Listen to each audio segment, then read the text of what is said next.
অনেকটা সিলাহাইয়ের মতোই ঘটনার শিকার হয়েছেন গাজীপুরের শেখ মোহাম্মদ সেলিম। 2016 সালের মে মাসে দিনের আলোতেই সেলিমকে ধরে নেওয়া হয়, কিন্তু এরপর আর তার কোনো হদিস পায়নি পরিবার। কয়েক মাস পর পুলিশের গোয়েন্দা বিভাগ জঙ্গি সম্পৃক্ততার অভিযোগে সেলিমকে আটক দেখায়। এরপর সেলিম জেল থেকে বেরিয়ে মালয়েশিয়ায় ফিরে যান। উল্লেখ্য, দেশে বিয়ে করতে এসে গুম হয়েছিলেন সেলিম। সম্প্রতি নেত্র নিউজের প্রকাশিত এক ভিডিও প্রতিবেদনে শেখ মোহাম্মদ সেলিম গুম হওয়ার লোমহর্ষক বিবরণ দিয়েছেন। সেলিমের সঙ্গে ছিলেন দুবার গুম হওয়া সাবেক সামরিক কর্মকর্তা হাসিনুর রহমান।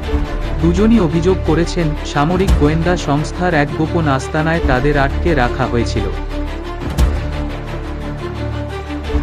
এই গোপন আস্তানার নাম আয়নাঘর। আটক করে নিয়ে যাওয়া ও আটক পরবর্তীকালে যে নির্যাতনের বিবরণ দুজন দিয়েছে, তা যেন গুয়ান্তানামো বা আবু গারিব কারাগার। প্রতিবেদনটি প্রকাশের পরপরই নানামুখী আলোচনা ও সমালোচনা হচ্ছে। কেউ কেউ সমালোচনা করে বলেছেন, হঠাৎ কি মনে করে এই দুজন মুখ খুললেন? এর পেছনে উদ্দেশ্যই বাকি রয়েছে। তবে নানা আলোচনা ও সমালোচনার পরও বলতে হচ্ছে, এক যুগ ধরে চলা গুম নিয়ে নানা সন্দেহ, অভিযোগ ও জল্পনা-কল্পনার অবসান ঘটাতে প্রতিবেদনটি সহায়তা করতে পারে। মানবাধিকার সংস্থাগুলোর হিসাব মতে 2009 থেকে 2021 সালের সেপ্টেম্বর পর্যন্ত 605 জন গুম হয়েছেন। আন্তর্জাতিক মানবাধিকার সংস্থা হিউম্যান রাইটস ওয়াচ 10 বছর ধরে অজ্ঞাত স্থানে আটক করে রাখা 86 জনের তালিকা প্রকাশ করেছে। গুমের তালিকায় বিএনপিসহ বিরোধী রাজনৈতিক দলগুলোর নেতা কর্মী ও অরাজনৈতিক মানুষও রয়েছেন। গুম অবস্থা থেকে সেলিমের মতো যারা ফিরে এসেছেন, তাদের অনেককেই জঙ্গি হিসেবে আটক দেখানো হয়েছে। তবে বেশ কয়েকজনকে আটক দেখানো না হলেও মুক্ত জীবনে ফিরে আসার পর আর মুখ খোলেননি, এমনকি তাদের কোনো কিছু মনে পড়ছে না বলেও পরবর্তীকালে জানিয়েছিলেন। এ তালিকায় বুদ্ধিজীবী, বিশ্ববিদ্যালয়ের শিক্ষক ও সাংবাদিকও রয়েছেন। দেশ স্বাধীন হওয়ার পর সম্ভবত এই প্রথম কোনো ধরনের বিশেষ অভিযান বা কোনো সুনির্দিষ্ট অভিযোগ ছাড়াই সাধারণ মানুষদের গুম করার অভিযোগ উঠল সামরিক গোয়েন্দা সংস্থার বিরুদ্ধে।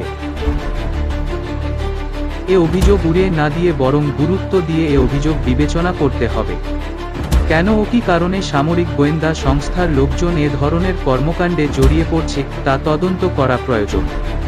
সেনাবাহিনীর ভাবমূর্তি রক্ষার স্বার্থেই তা প্রয়োজন। তা না হলে জাতিসংঘের শান্তি মিশনসহ আন্তর্জাতিক পরিমণ্ডলে আমাদের সামরিক বাহিনীর মান মর্যাদা প্রশ্নের মুখে পড়তে পারে।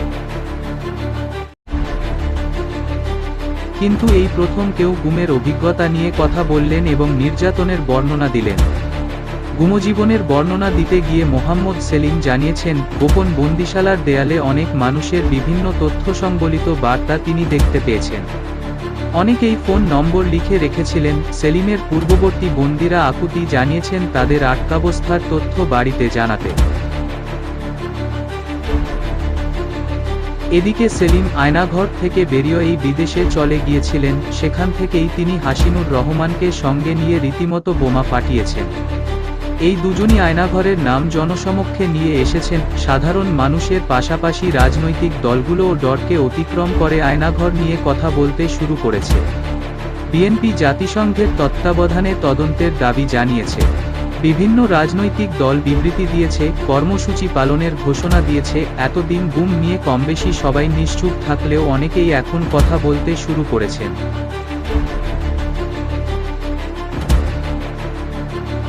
সবার দাবি হচ্ছে, দেশে গুমের সংস্কৃতির অবসান হওয়া দরকার। কেউ কোনো অপরাধ করলে আইন অনুসারে তার সাজা হবে, কিন্তু আইনশৃঙ্খলা রক্ষাকারী বাহিনী কর্তৃক ধরে নিয়ে গোপন আস্তানায় আটক রাখা মানবাধিকারের পরিপন্থী।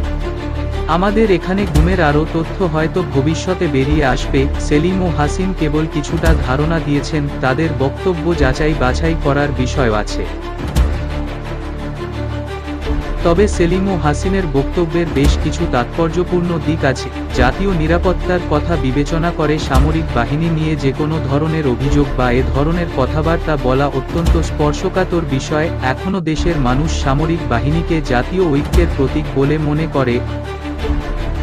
আমাদের সামরিক বাহিনী বিশ্বের আর অন্যান্য সামরিক বাহিনীর মতো শুধু সাধারণ এই সামরিক বাহিনীর অত্যন্ত গৌরবোজ্জ্বল ইতিহাস রয়েছে। এর অনন্য দিক হচ্ছে এটি একটি জনযুদ্ধের মধ্য দিয়ে গঠিত হওয়া বাহিনী।